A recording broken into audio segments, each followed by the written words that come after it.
Ang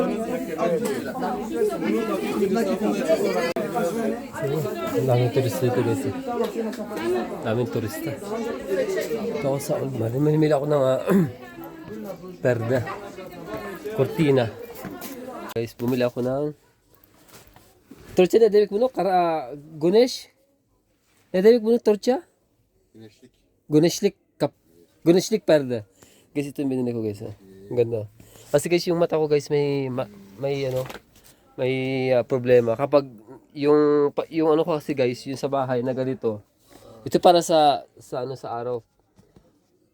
Pang ano sa araw. Ano ba tawag doon? Basta yun.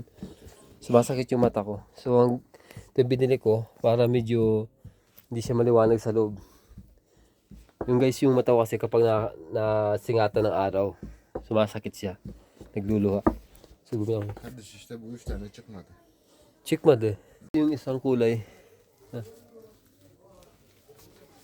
Pinalitan ko guys. Dapat tatlong ganito. Kaso, ano kasi, black na may pagka-red. Yeah, okay. Subukan na, Ebet.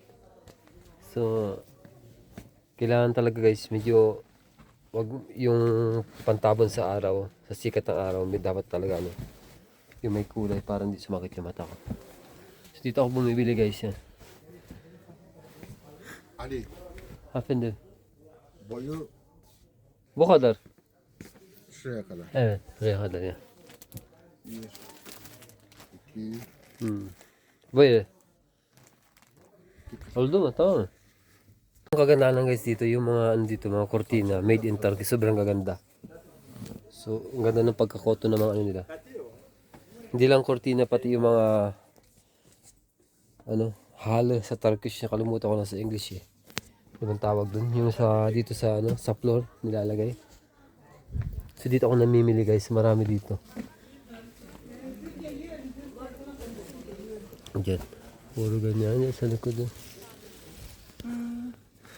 Guys, so. Ayaw ko guys yung kulay na ganito, kaso no choice na iba yung ganito yung kulay oh. Ayaw ko ng ganito, mas okay ito, mukhang pang mayaman. Ito, dalawa, ito na po. Ito maganda, paborito ko to kulay.